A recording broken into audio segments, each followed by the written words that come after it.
Então, vamos lá. Pessoal, eu tinha preparado os slides, quem foi meu aluno, minha aluna sabe o quanto que eu prezo por eles, até porque esse assunto esse texto, ele é fruto de um diálogo meu com a Eliana Cowboy, que é docente na Universidade Federal de Santa Maria, também é líder, coordenadora do núcleo de pesquisas e estudos sobre mídia e serviço social. Então, assim como o Lucas, é um texto onde nós duas estamos dialogando, né, sobre a possibilidade, né, da comunicação pública, dos princípios da comunicação pública, né, transversal às políticas sociais, serem, né, contribuírem, né, para a formação cidadã, né, uma formação crítica, quem sabe, né, contribuir para uma emancipação política e desejosamente humana. Então, a nossa conversa é essa, né, nosso objetivo, então, foi, a partir de alguns autores, nós, né, são bem importantes, né, o Raimundo Williams é um autor que nós duas gostamos muito, né, o Gramsci também é a nossa principal referência, e por ali, então, com base neles, né, a gente foi dialogando.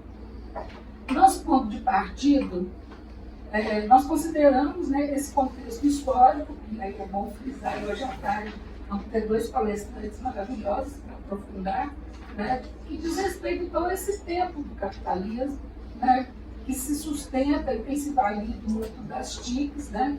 Então nós estamos falando de capitalismo de vigilância, nós estamos falando de privatização, né, nós estamos falando de um tempo em que tudo que a gente faz, tudo que a gente conversa, né, termina virando dado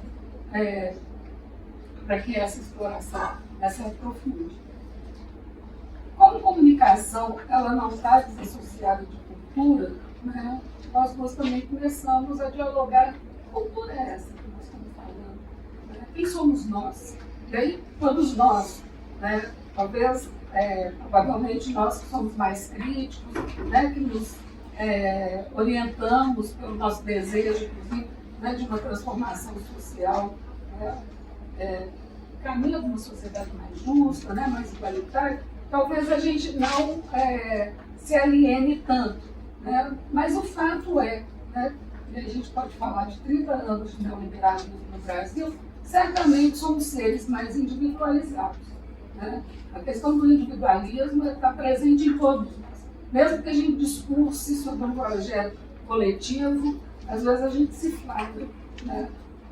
Tentando se salvar do próprio quadrado. Né? Uma outra coisa que a gente também considerou são as opiniões, né, formadas por influências. Né? A maioria das pessoas, né, tem seguido isso, né, pelas redes sociais. Também a expansão, né, das religiões neopentecostais com a presença na estrutura de Estado, o que é algo, né, tem se configurado com muita força. Né? E vou falar mais do Brasil, mas não é uma coisa que aconteça só aqui. Né? E que tem, é importante que a gente entenda que essa presença no Estado ela tem uma capilaridade, né? Ela vem utilizando, né, das redes sociais, dos meios de comunicação. Vamos lembrar das televisões, né, dos canais, né, das rádios, todos esses concedidos pelo Estado, concessionistas. E um outro elemento que a gente traz é essa substituição da identidade de trabalhador para colaborador, ou autônomo, ou PJ. Tá? Então, e algo também que a gente considera importante é uma descrença na ciência e no futuro. Muitos de nós, inclusive, nos perguntamos, né? Muitas vezes nós nos encontramos bem desanimados. E que futuro é esse? Então, a gente, né, no nosso diálogo, precisa construir uma contraofensiva. Né? Então, já que a gente está falando do diálogo, o diálogo permite, né, várias ideias. Então, a gente pensa que é possível, né, uma reação em defesa do Estado democrático, e de direito, né? O fortalecimento das entidades de representação, a construção de estratégias que dialoguem com este tempo, um trabalho de base, a construção de uma comunicação dialógica das políticas sociais que a gente entende. Então, os princípios da comunicação pública nos orientam. E aqui começa, então, o nosso texto, né, onde a gente vai aprofundar, né, como é que seria, então, essa transversalidade, do que a gente pode extrair no nosso cotidiano de trabalho, nós que operamos, né, as políticas sociais, né, como é que a gente pode se aproveitar, né, de estar dentro da estrutura de Estado, né, para que a gente consiga contribuir efetivamente para a mudança. É claro que aqui, né, quando a gente fala de comunicação pública, não é um conceito que transita muito, né, na nossa área, mas é bom lembrar que é um conceito em construção. Normalmente, quando a gente fala de comunicação pública, a gente está dizendo, né, da luta contra o monopólio, né, das comunicações, ou a gente está falando da própria comunicação, né, na estrutura de Estado, e aí EPC talvez seja o melhor exemplo, mas o fato é, a comunicação pública ela se estrutura por compreender a comunicação como um direito humano.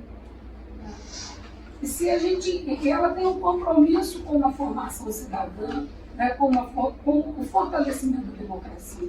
E isso cabe muito bem no nosso trabalho, né, dentro, né, das políticas sociais. Nós sabemos que que as políticas sociais elas têm elas decorrem de uma correlação de forças. Né? Então, fortalecer, né, a consciência, né, abrir uma relação dialógica com o público que a gente trabalha, né, é fundamental. O meu tempo está acabando, eu queria reforçar, né, que o nosso ponto de partida, né, no Gramsci é que o Gramsci vai falar que o Estado educa. Né? E aí, o Gramsci e também o Raimundo Rios, eles vão trazer o seguinte: olha, a burguesia, né, ela não se consolida só por conta dos meios de produção. Né? Ela faz a disputa, né, do Estado, né, e o Estado, né, ele vai fazer também, né, um movimento para capturar, né, a nossa compreensão, o que ele vai dizer, né, de uma civilidade, né, de uma construção civilizatória. O Estado também faz isso. Então, é possível, né, que a gente haja, né, por dentro do Estado, também tentando fazer essa disputa, né, tentando construir uma contra-hegemonia. Né. É meio trabalho de formiguinha, mas certamente é algo diante, né, dos gigantes que a gente está enfrentando. E aí tem algumas discussões que a gente faz, né, não está tudo bem no mesmo, mas que a capacidade de um mundo mediatizado como esse que a gente vive, né, da gente superar, né, a formação, a influência de uma influência é muito grande, porque essas pessoas elas geram imagem, elas geram conteúdo, né? A gente também, a gente é imagem, a gente é conteúdo, mas a gente olha no olho, a gente fala no coração.